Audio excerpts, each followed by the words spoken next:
خدایا مجھے روز قیامت ان میں قرار نہ دینا کہ جو مجرم ہوں گے، مجرمین کے ساتھ نہ مجھے قرار دینا،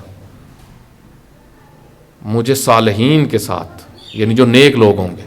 یہ دعا ہے ہمارے لیے، تربیت ہے کہ ہم ہمیشہ اللہ سے دعا کریں کہ ہمیں کن کا جوار نصیب ہو؟ صالحین کا، نیک لوگوں کا۔ دنیا میں بھی اسی طریقے سے حضرت امیر المومنین علی ابن ابی طالب علیہ الصلوۃ والسلام فرماتے ہیں کوشش کرو ہمیشہ صالحین سے تعلق رکھو، خاندانی لوگوں سے۔ یہاں تک روایت آئی ہے وہ لوگ جو تربیت شدہ فیملیز ہیں، تربیت شدہ لوگ ہیں، ان کے ساتھ ریلیشنز رکھو، ان کے ساتھ تعلقات نہ رکھو جن کی اصل نہ ہو، جن کے نسب پاکیزہ نہ ہو، جو گھٹیا لوگ ہوں۔ ہم یہ روایات میں آیا گھٹیا لوگوں کے ساتھ تعلق رکھو گے تو خود بھی گھٹیا بن جاؤ۔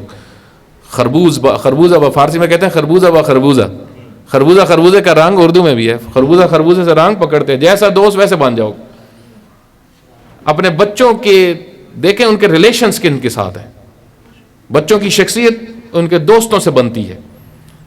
اچھا دوست آپ کے بچے کی شخصیت بنا سکتا ہے، برا دوست وہ سانپ کی طرح ہے، شیخ سعدی فرماتے ہیں برا دوست سانپ کی طرح ہے، جان بھی آپ کی لے لے گا، ایمان بھی آپ کا لے لے گا، آپ کو مشکوک کرے گا، آپ کے عقیدوں میں شک ڈالے گا۔ آپ دیکھیں آج سوسائٹی کے اندر یہ بہت زیادہ ہے، ایک بڑی تعداد مثلا جوانوں میں آپ دیکھیں آپ کو نشے والے ملیں گے، اسکول کالج میں یونیورسٹیز میں ابھی نشہ اس طرح ہے پاکستان میں آپ سوچ بھی نہیں سکتے۔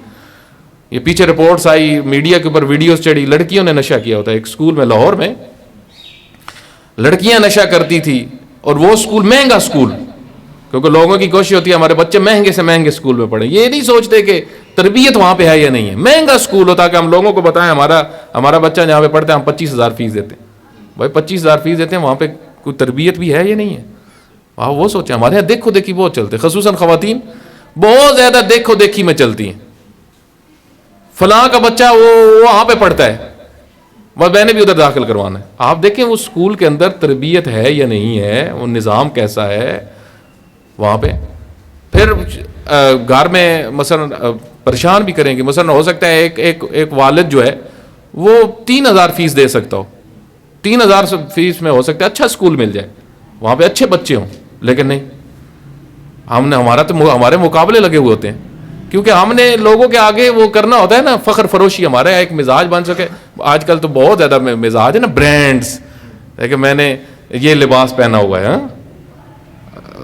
ایک دن رہبر معظم حافظ اللہ کی میں تقریر سن رہا تھا، اس وقت میں قم میں پڑھتا تھا، وہ فرماتے ہیں کہ ایران کے اندر شرٹس بنتی ہیں، یہاں سے جاتی ہیں باہر ممالک یورپ میں، اوپر سٹیمپ لگتی ہے، پھر وہی واپس آتی ہیں، تو لوگ کہتے ہیں باہر سے آئی جی، فارن کنٹری سے آئی ہے تو وہ میں نے پہنی ہوئی ہے، جاپان سے آئی ہے میں نے پہنی، اب ہنس پڑے، فرماتے ہیں وہ ادھر ہی کا کپڑا ہے، ادھر ہی بنی ہے، وہاں سٹیمپ لگے۔ یعنی بعض لوگوں کی شخصیت بہت کھوکھلی ہوتی ہے، وہ اپنی شخصیت ان چیزوں سے بنانا چاہ رہے ہوتے ہیں، برانڈ سے۔ بھائی خود کچھ بنو، خود اپنی شخصیت بناؤ۔ افلاطون فرماتے تھے باہر سے کچھ نہیں ہوتا، اندر سے ہوتا ہے۔ اندر تمہاری شخصیت کتنی تم نے ڈیولپ کی ہے، تمہارا کردار کیسا ہے، تمہارا اخلاق کیسا ہے، تمہارا ادب کیسا ہے۔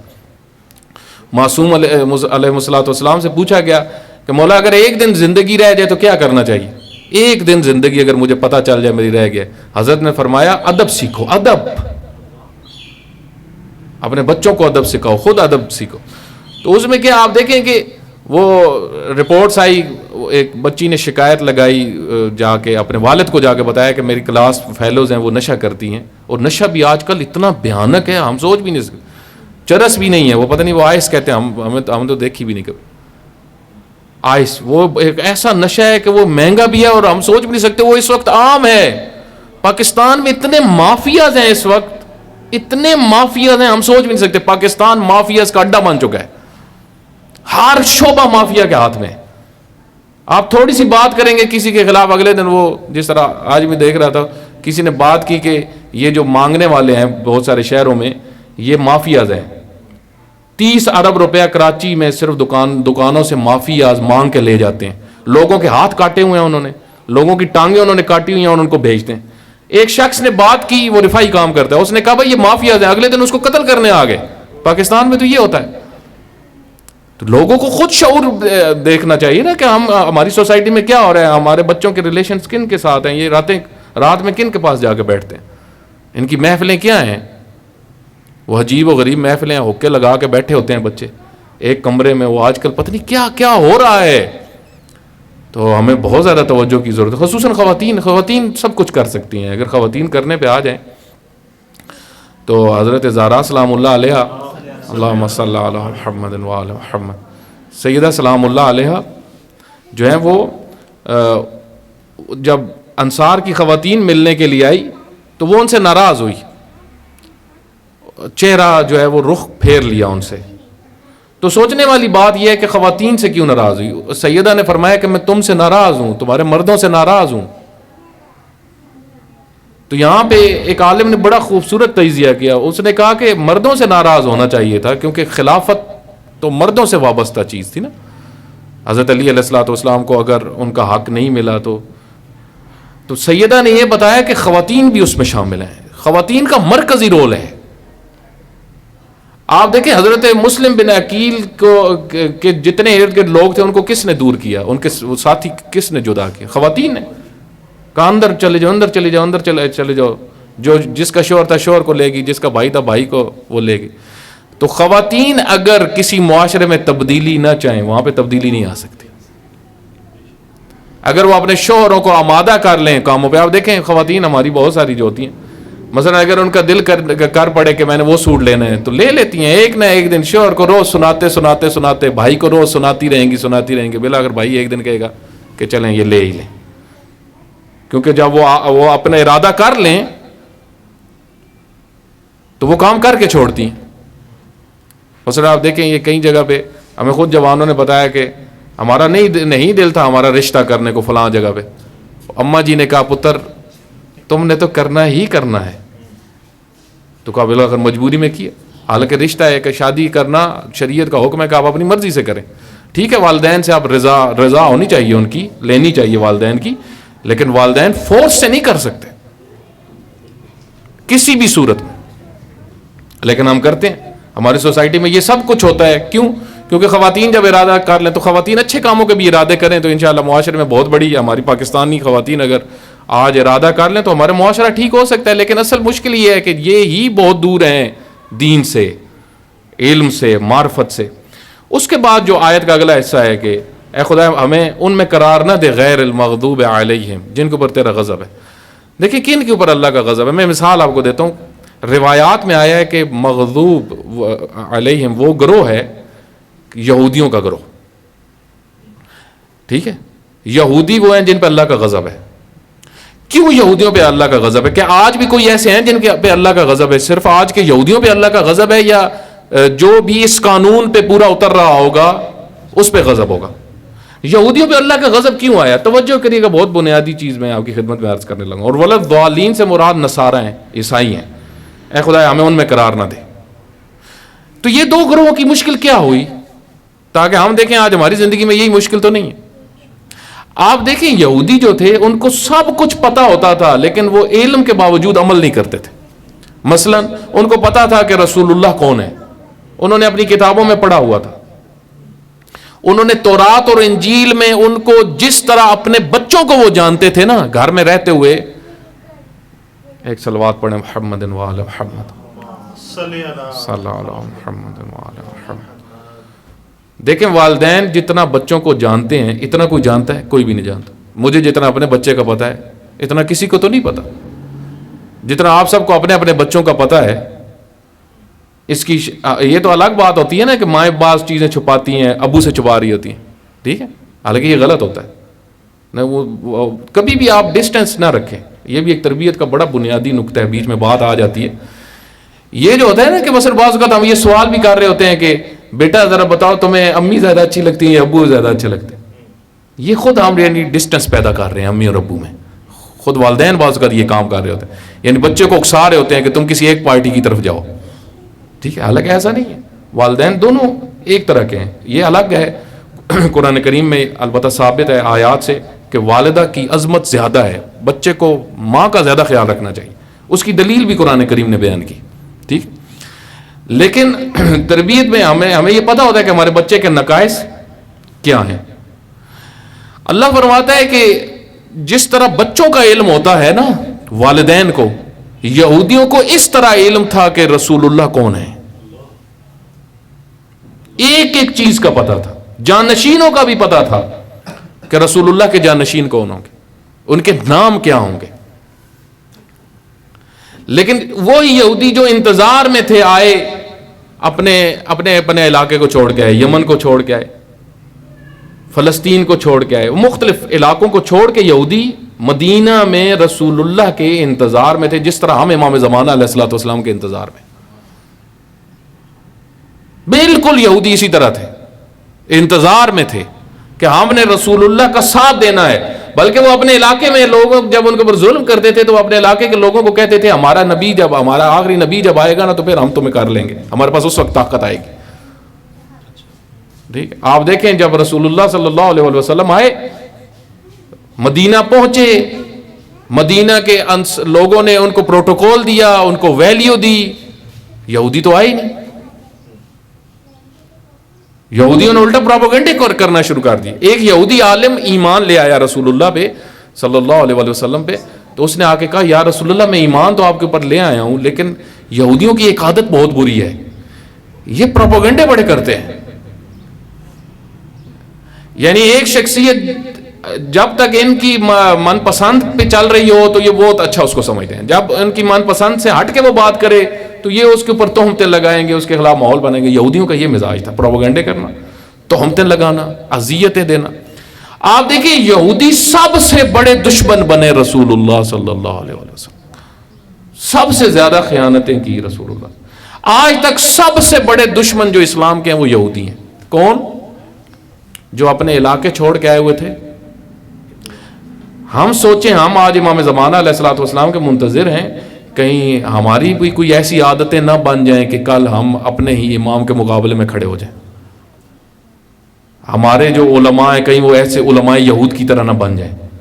اگر عوام اپنے علماء پہ نظر نہ کرے تو علماء یہود بن جاتے ہیں، بنے ہیں کہیں. علماء یہود آپ دیکھیں ان کے پاس علم بہت تھا، ہدایت نہیں تھی. بس میری آخری بات، میں نتیجے کی طرف جا رہا ہوں. کیوں ان کے اوپر اللہ کا غضب آیا؟ ان کے پاس علم بہت تھا. علم کافی نہیں ہوتا، علم کے ساتھ ہدایت ضروری ہے. ہمیشہ اللہ سے ہدایت مانگے، اہدنا الصراط المستقیم، اے خدا مجھے ہدایت کی راہ پہ چلا، ہدایت پہ. کیونکہ ممکن ہے میرے پاس بعض اوقات علم ہو، بہت علم ہو. اللہ فرماتا ہے کہ یہودی علماء کی مثال ان گدھوں کی ہے جیسے گدھوں کے اوپر کتابیں لاد دو. یہودی علماء کو قرآن کریم نے احبار کہا ہے. احبار ہبر سے، ہبر سیاہی کو کہتے ہیں. ہبر کا ایک معنی کیا ہے؟ سیاہی. وہ اتنی کتابوں کے صفحات پلٹتے تھے کہ ان کے ہاتھوں پہ ہر وقت سیاہی رہتی تھی، انگلیوں پہ. یہ انگلیوں پہ بعض کا دیکھیں بچوں کے جب ہم زیادہ کام کرتے ہیں انگلیوں کے پوروں کے اوپر جو ہے وہ سیاہی لگ جاتی ہے. ان کی انگلیوں کے اوپر ہر وقت سیاہی رہتی تھی. اس وجہ سے ان کو کیا کہا جاتا تھا؟ احبار.